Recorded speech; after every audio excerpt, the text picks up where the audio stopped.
Hello friends, welcome to my YouTube channel. आज मैं आपको सी लैंग्वेज के अंदर कैसे हम दो स्ट्रिंग को आपस में कॉन्केटिनेट करते हैं उसका लॉजिक मैं बताऊंगा आपको। Join two string in C language. तो बेसिकली उसका लॉजिक ये है, देखिए आप, हम एक string is a collection of characters, यानी कि हम एक एरे में हम स्ट्रिंग ले रहे हैं जिसका सपोज करो कि इनपुट स्ट्रिंग है हमारी great, GREAT, great, and another string is India, INDIA, India. ठीक है। हमें पता है कि स्ट्रिंग के अंदर में लास्ट में एक हिडन कैरेक्टर होता है जिसको हम टर्मिनेटर कहते हैं। वो नल कैरेक्टर हर स्ट्रिंग के एंड में होता है सी लैंग्वेज में। तो अब हम यह देखना है कि हमें ग्रेट और इंडिया दोनों को कंबाइन करना है, तो हम इसका लॉजिक किस तरीके से लगाएं। दोस्तों, पहले तो हमें पता है कि ये कैरेक्टर एरे 15 का है। यहाँ पर हमने लिया है 5 कैरेक्टर। तो जैसा मैं आपको बता रहा हूँ, यहाँ पर एक नीचे एक मैंने बड़ा 15 का एरे बनाया है जिसमें ये ग्रेट लिखा हुआ है, GREAT और नल कैरेक्टर। हम इसी एरे के आगे 5 कैरेक्टर और कॉपी कर लेंगे ताकि हमारी स्ट्रिंग ज्वाइन हो जाए, इस सी लैंग्वेज के अंदर कॉन्ग्रेनेट हो जाए। तो अब देखिए आप इसको यहाँ पर ग्रेट ग्रेट तो हमें एज इट इज ऐसा का ऐसा ही मिलेगा, लेकिन हमें सबसे पहले इसके एंड तक चलना होगा, इसकी लेंथ तक। तो इसकी लेंथ तक चलने के लिए हमारे पास जो प्रोग्राम है वो ये वाला प्रोग्राम है, ये वाला प्रोग्राम है। ये है block while strl is not equal to 0, L plus plus.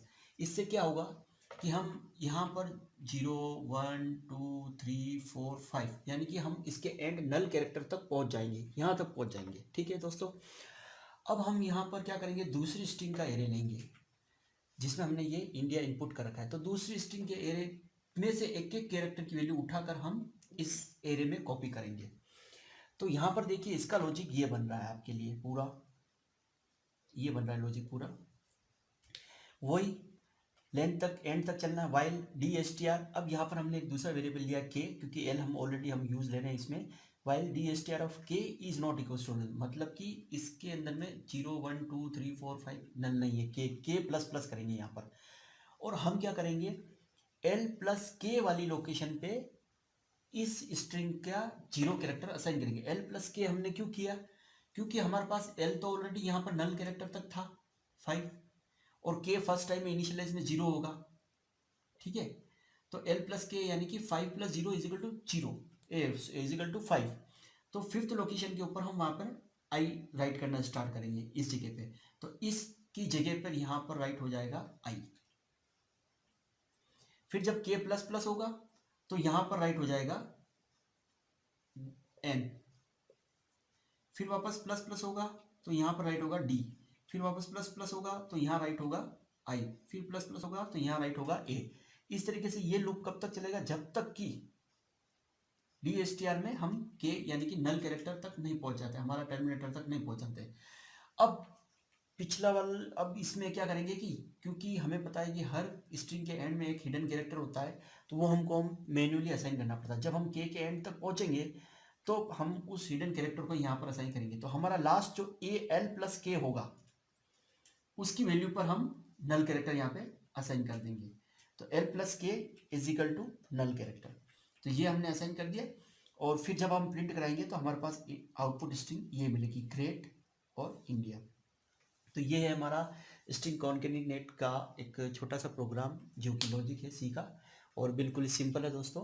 बस हमें फर्स्ट स्ट्रिंग के एंड तक चलना है, और दूसरी स्ट्रिंग के जहाँ से स्टार्ट हो रही है वहाँ से पहली स्ट्रिंग के एंड से कॉपी करना स्टार्ट करना है उनके कैरेक्टर्स को। तो जब हम उनके कैरेक्टर को से कॉपी करेंगे तो हमारी दो स्ट्रिंग एक साथ में कॉन्केटिनेट हो जाएगी, कंबाइन। ये मैंने 15 का एरिया लिया है, इसलिए आपको यहाँ पर 15 तक बताया। तो आपको यहाँ पर जो भी वो स्ट्रिंग लेनी है तो 15 के कैरेक्टर से आप ज़्यादा नहीं ले पाओगे, क्योंकि वो ऑलरेडी उस तक नहीं कर पाएगा कॉपी, क्योंकि हमारे एरे की लिमिट ही 15 है। तो आप कंबाइन करके दो दो अगर 10 और 10 20 लेते हैं तो 20 हो जाएगी।